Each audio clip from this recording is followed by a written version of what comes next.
Sup guys? Last time I showed you a taste of Italy with spaghetti alla carbonara. Today we'll be going to my home of Sichuan, France with this Mapo tofu recipe. If you thought I was just going to be dicking around in the kitchen with my friend again, with abysmal audio quality, I'm sorry to disappoint you. Making good food is serious business. As you can see, I've already begun dicing up all of my aromatics. The entire written recipe is in the description with all the ingredients and the amounts I used, so I won't go over each specific ingredient amount in the video. However, there's a lot of liberty that you can take with the amounts depending on your own taste. I'm not sure if this recipe is authentic, but I think it has all the characteristics needed to be classified as Mapo tofu. For this recipe, I'll be using 1 onion, 5 cloves of garlic, a knob of ginger, and a shallot because the onion is on the small side. Recently, I've been just chucking everything I need to dice in the food processor, so my chops are a bit rusty. But that wouldn't be sexy, so I'm just using a knife, and this way I have some extra time to talk. If you're not used to dicing vegetables, just go slow, and a sharp knife really helps. But honestly, if you use the food processor, I'm not going to judge you. These amounts are honestly kind of arbitrary. It can be 1 onion with no shallot if your onion is bigger, or you can use only shallots, or you can use more or less garlic. Not everyone's garlic is the same size, and even the 5 cloves I'm using are of different sizes, but don't worry. It's not about the size, but how you use it. Start with 5, and if you like garlic, put more, but if not, put less. It's your choice.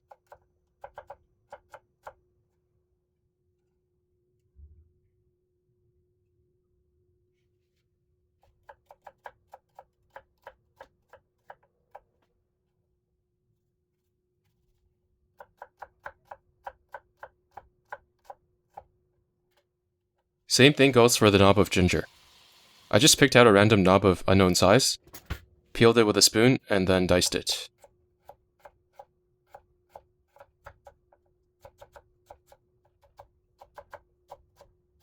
But I felt like using all of it was too much, so I set aside a bit for something else. By the way, this is young ginger. For a long time, I didn't know it was different from mature ginger, which is much drier and tougher, but with a stronger flavor. Mature ginger is much harder to peel and cut, and the texture comes through a lot more in the final dish because of how fibrous it is, so I don't recommend using it for this dish.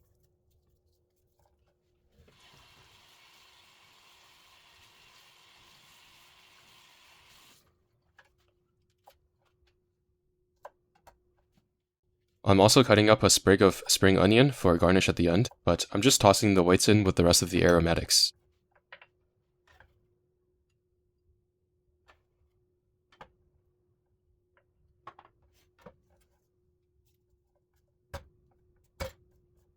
Unlike all of the other aromatics, I'm just going to smash each clove of garlic with the side of my knife to remove the peel and then use a garlic crusher. I'm going straight to shitposting on Discord after this, so I don't want the smell of garlic lingering on my fingers and rubbing off on my keyboard. For the tofu, I'm using 450 grams of firm, grass-fed, 1000 times folded Japanese tofu. It's firm for tofu, which just means it doesn't break apart as easily, but still very soft. Just toss the water that comes in the package and then cut it up into evenly sized cubes.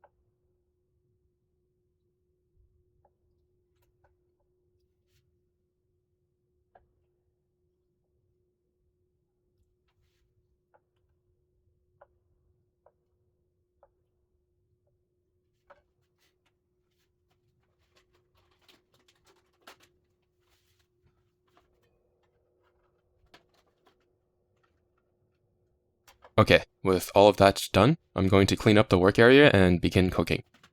First, I'm going to start boiling a pot of water with a tablespoon of salt to blanch the tofu, which apparently helps it retain its shape later on.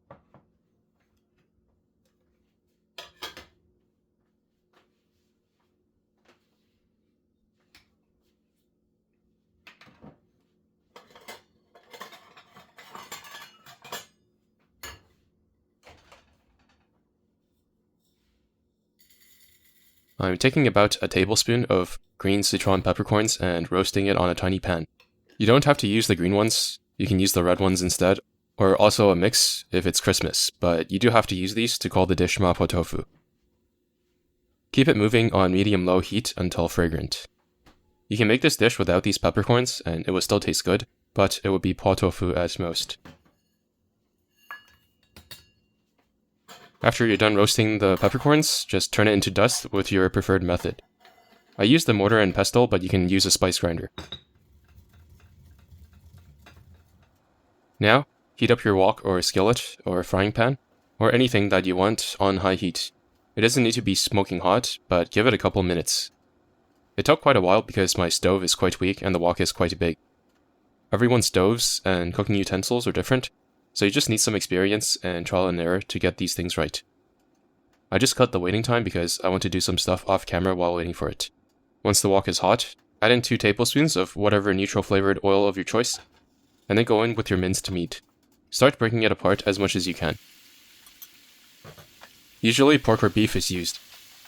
I'm using about 500 grams of beef because that's what I have lying around.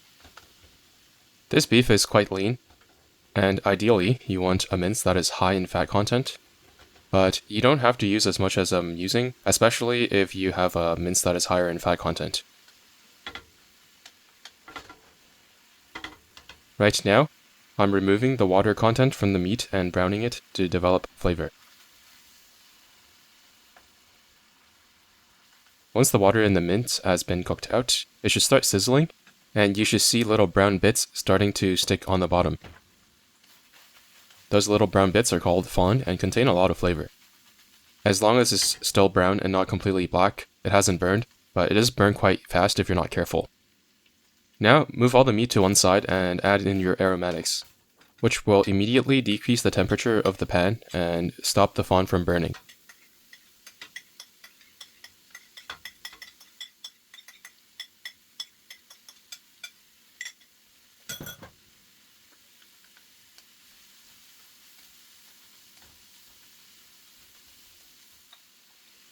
Once the aromatics look like they're not releasing any water, I add the Sichuan peppercorns, and it was looking kind of dry, so I turned down the heat to medium-low to not burn anything, and then proceeded to add about 2 teaspoons of cayenne pepper. You can use any kind of spicy chili powder here. It doesn't have to be cayenne. You can make it as spicy as you like and put more peppercorns and chili powder than I used here, but do try to think about the consequences of the following day if you do so. Next, add 2 tablespoons of the spicy fermented soybean paste, and mix it well with the aromatics and fry it briefly. Not everyone can find this ingredient where they live, and if that's the case, then you can substitute it for miso paste, which also gets its flavor from fermented soybean.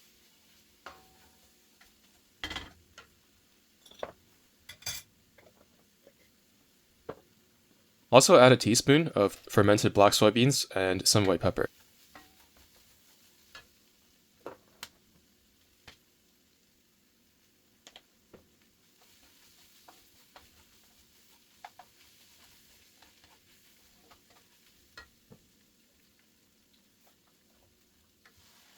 After mixing everything, I added 2 tablespoons or so of Chinese cooking wine. You can probably use sake or mirin instead if that's what you have lying around. With the liquid, scrape off everything stuck to the bottom so that it doesn't burn. Give it about a minute or 2 for the alcohol to cook off, and then add a couple of tablespoons of soy sauce.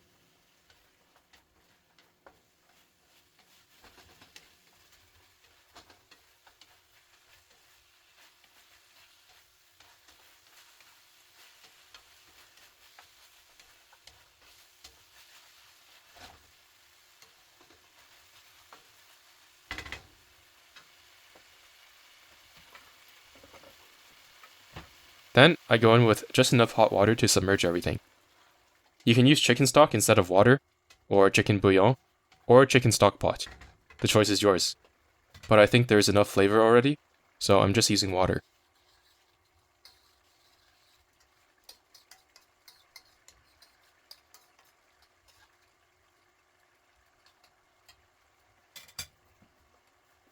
This is where you want to taste for seasoning, and then adjust it to your own taste. I'm going to start with about 20 grams of sugar,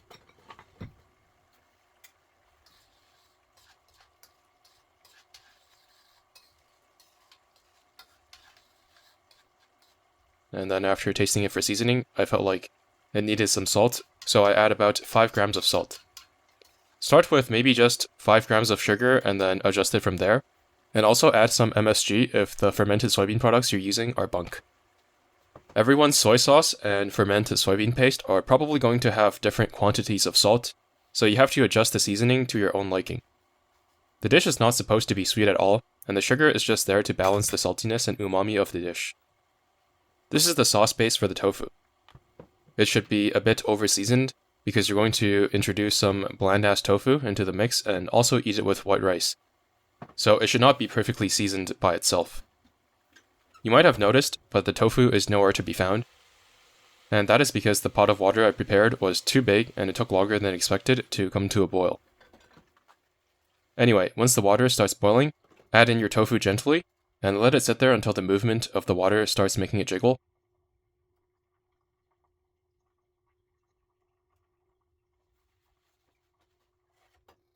And then strain it and add it to your sauce.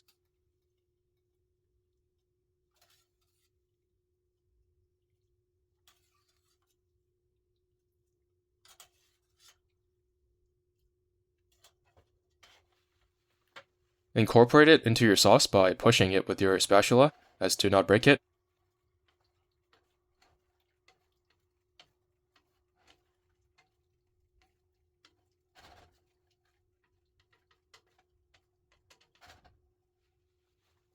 And then let it simmer on medium-low heat with the lid on for at least 5 minutes. This is so that the flavor can at least somewhat penetrate the tofu. I'm just going to skip forward in time using my time travel technique.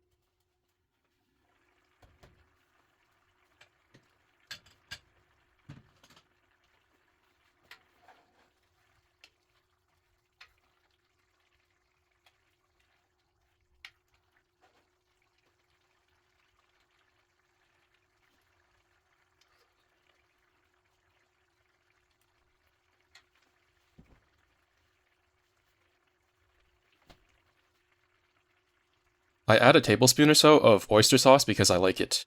If you have it lying around, you can give it a try as well, but it's optional. Make a slurry by adding cold water to corn or potato starch. Make sure the water you use is at most room temperature, or else the starch is going to clump up. You only need enough water to dissolve all the starch well. Then, add the slurry into the pan bit by bit while mixing well until the sauce thickens to your liking. You probably shouldn't go in with all of it at once, just in case you add too much. What it does is allows for the water to bind with the fats. They call it emulsifying, but really I think it's just magic.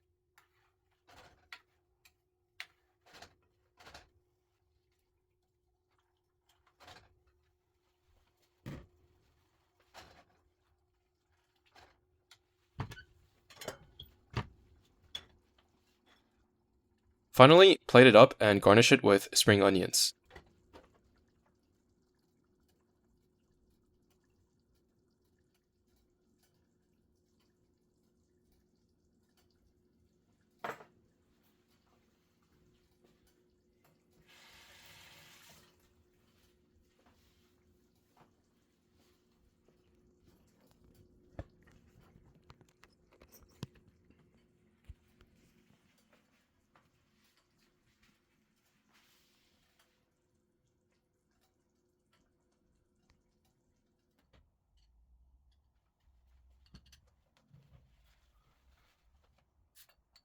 And here's the best part, which is eating it.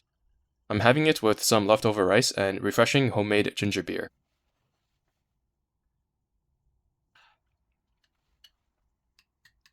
This recipe makes a lot of servings, so I'm going to be having it with other people, and probably leftovers for tomorrow's breakfast as well.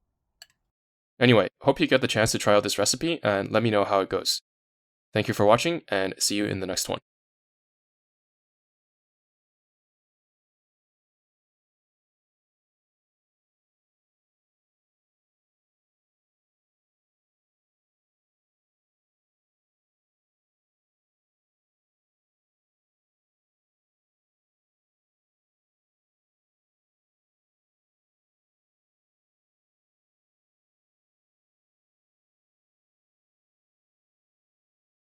This recipe was fact-checked by real American patriots.